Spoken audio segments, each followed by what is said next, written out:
ya sungguh-sungguh terus kita nerima beneran. Untuk sementara waktu ini kebutuhan hidup dasar kita dipenuhi sungguh. Masalah hutang kita tanggung bersama. Kita sanggup bayar bersama. Walaupun sampai anak cucu kita. Ini udah konsekuensi. Yang penting bagaimana COVID ini. Padahal hutangnya awake dhewe urung lunas. Hutang pribadi.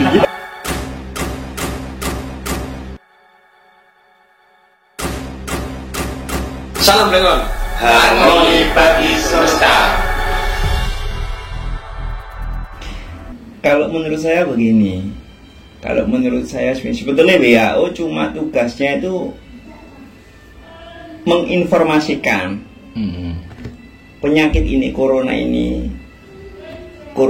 ya COVID-19 ini begini, sifat penularannya begini lewat drop lewat apa ya itu. Terus sifat pencegahannya begini, sifat penanganannya begini, sifat pengobatan awalnya begini. Kalau masalah cara tindakan atau inisiatif itu dari pemerintah masing-masing. Dari pemerintah. Sebetulnya kita sudah punya sifat dasar ya, punya sifat yang sangat mendukung menurut saya.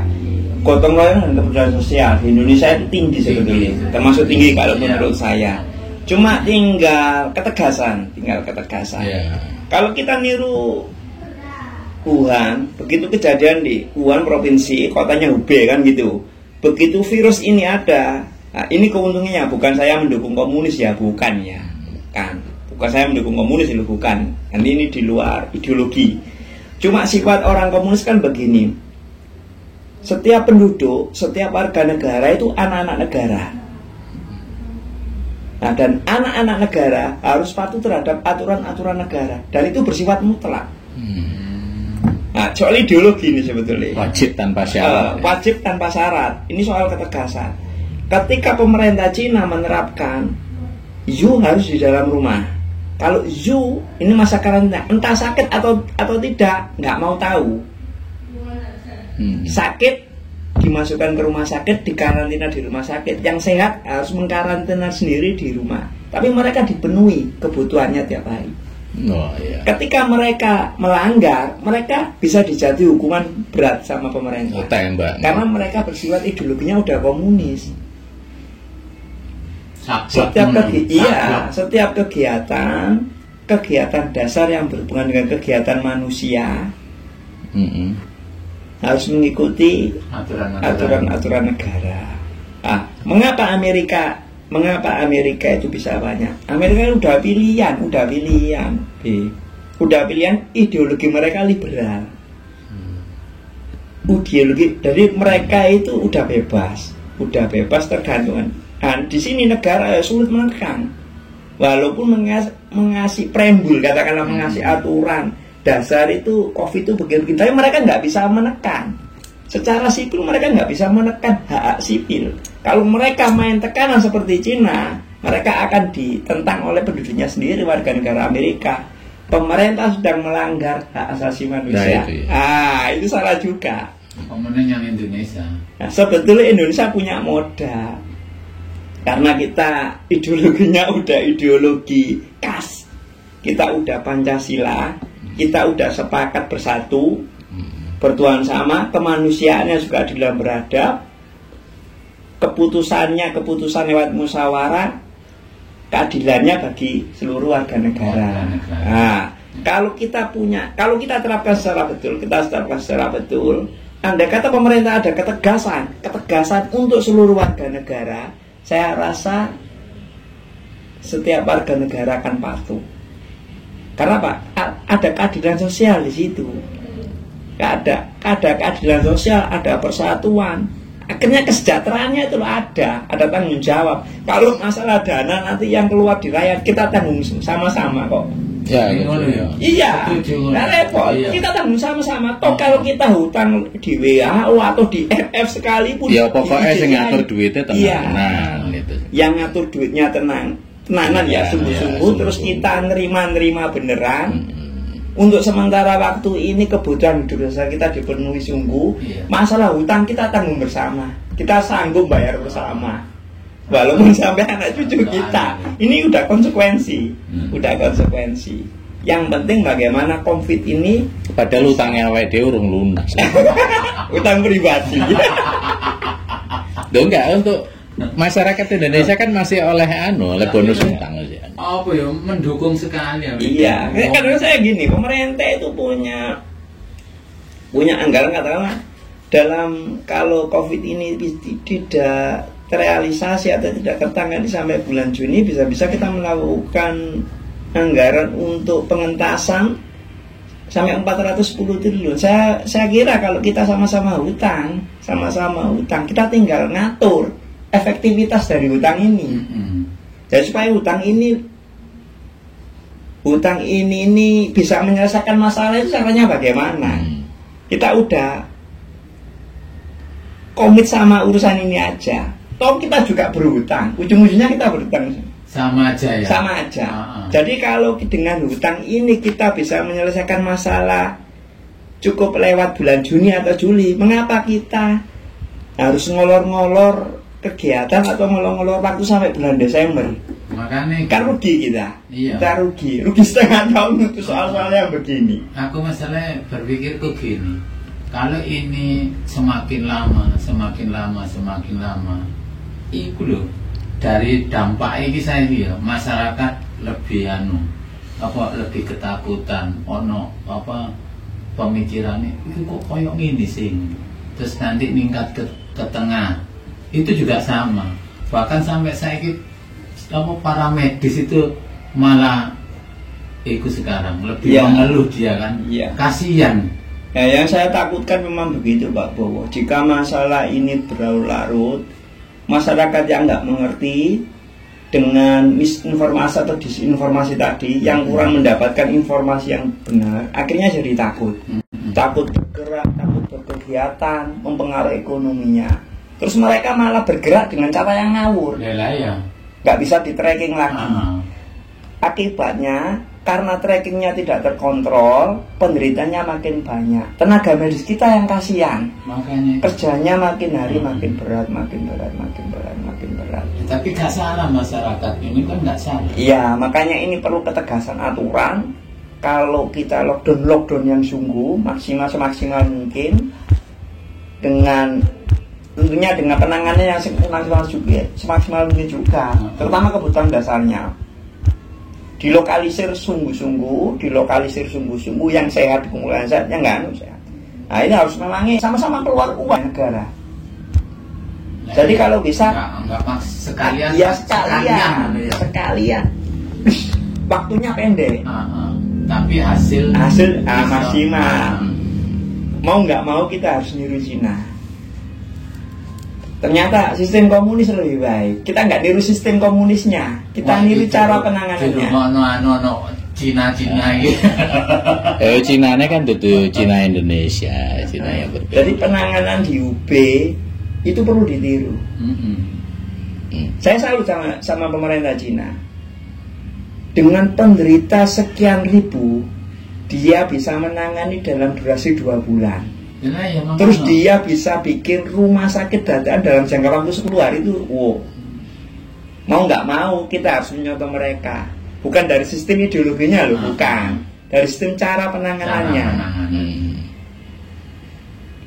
Tapi tetap aja meringannya kita seharusnya aku berpikir ini kan ada istilah new normal. Agak kurang paham saya itu. New normal itu maksudnya kita akan melakukan perubahan-perubahan. Ya. Perubahan-perubahan tata cara segala macam. Kan selama ini kan awake dhewe kaget. Kita masih kaget tuh. Nggak kebiasaan pakai masker, kita pakai masker. Iya. Nggak kebiasaan pakai sarung tangan, ya saiki kemungkinan harus dijalankan itu. Terus nggak terbiasa berjarak, kita harus berjarak.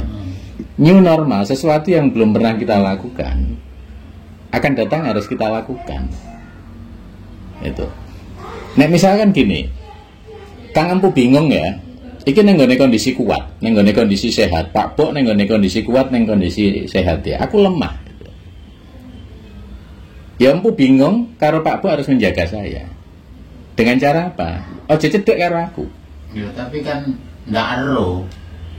Gimana kita tahu sampai nggak Iku. Nek new normal kemungkinan itu setelah tracking ini berhasil. Kalau menurut pemikiran saya, kalau tracking ini berhasil, itu wis dikelompokkan. Jadi wong sing terjangkit, kan nggak mungkin sih. Iya. Sekian persen, lebih dari 50%, misalkan rakyat Surabaya itu terjangkit. Iki rumah sakit juga mungkin iso mencukupi. Terus yang bawa HP langsung menginformasikan ke pemerintah. Dino iki suhuku sakmene. Itu lebih bagus lagi. Jane ngono. Iya, berangkat dari kesadaran pribadi untuk jadi kontrol sosial. Kan. Kita laporan, nggak apa-apa itu nggak apa-apa. Itu bagus sebetulnya. Lah itu yang masih kesulitan. Maksudnya gini, makanya aku pernah ngekei pertanyaan nih gini, empu bingung. Kang empu nek jenengan iki sakit tenggorokan, terus batuk-batuk, atau kemudian badan panas, atau mungkin mual-mual, nganti muntah, pusing kepala, turun nggak periksa ning rumah sakit? Pasti boten. Jawabannya kan boten. Iya. Iki satu orang loh. Berarti termakan ketakutannya sendiri. Pertanyaannya, kenapa kok nggak mau? Ya engko ning gone kono nilai apa jenenge? Tembakane iku di atas 38 kemungkinan corona. Nah, nek kemungkinan corona mlebu. Setelah masuk ya banyak ketakutan. Lebih menakutkan. Nah, misalkan di karantina yo, anake piye, bojone piye, usahane piye kan gitu.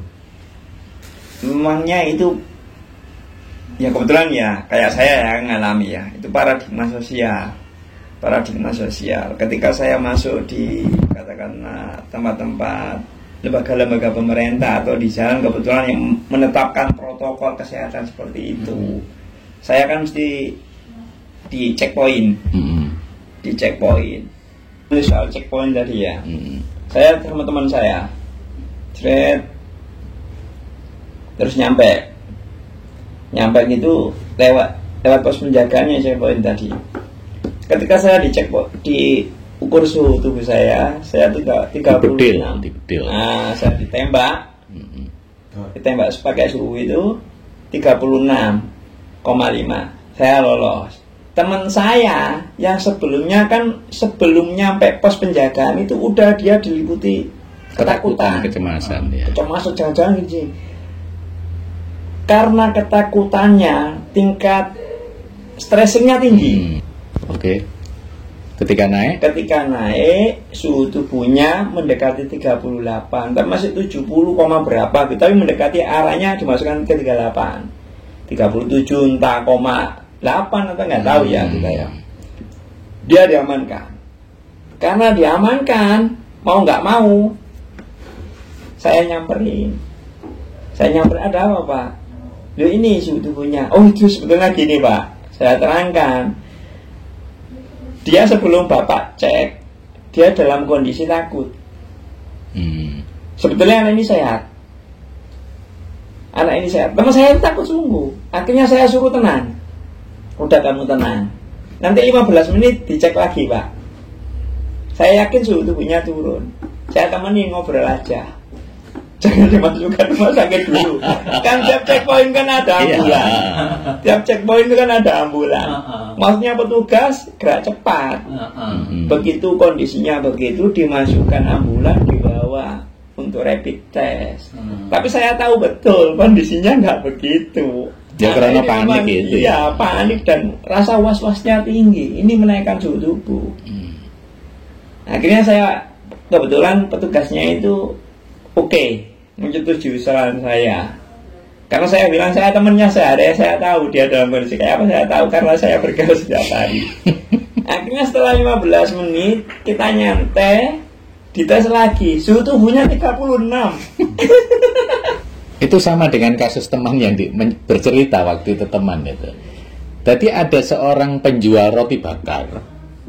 Itu karena mulai sore itu udah bakar roti. Kemudian ada kontrol petugas datang kontrol, bedil ndase. Ya wis langsung meningkat. Muring nek bapak Ya, mau menunggu roti goreng saya, terus kemudian ikut kipas-kipas gini, dekat dengan kompor, dekat dengan perapian. Ya, saya yakin Bapak juga panasnya sama dengan saya. Akhirnya, ya wes kalau gitu raup dhisik, raup apa itu nama bersihkan muka, Iya. Ternyata ya 36. Ya padahal empu bingung ya, empu bingung bakar misalkan. Pas enek grebekan, yo dites ya iso 50 punjul. Aku ngalami iku. Pas waktu itu yang rungkut ngalami tembak itu kan gojek kan ono iku setiap 1 minggu sekali pasti dites ngono. Dikasih semprot terus dites. Iku pas waktu itu hujan. Hujan kan hawane dingin. Iya. Selesai hujan, kabeh ngiyup kan, mari ngiyup ditembaki situ-situ. Enggak ono sing panas. Adem. 36, 35, pokoknya seputaran nih jari sing nembak ini. Iki rusak tapi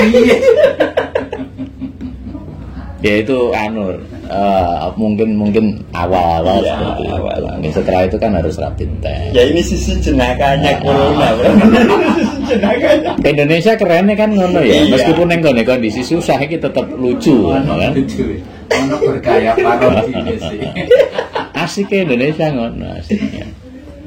Iya, nek nang gone wilayah luar enggak Mungkin mungkin. enggak, Luwih iya. tegang daripada Indonesia. Karena terbawa disiplin. Nah, Kalau melihat teman-teman saudara ini ngomong begini, saya rasa kita punya persepsi yang sama untuk bagaimana caranya menyudahi COVID ini.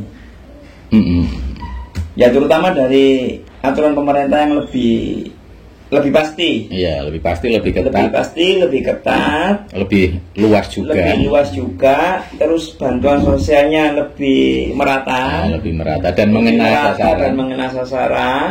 Kita sebagai warga saya rasa siap untuk memerangi COVID secara bersama-sama. Iya, iya. Biar pandemi ini lebih cepat berakhir. Salam Blengon, harmoni bagi semesta.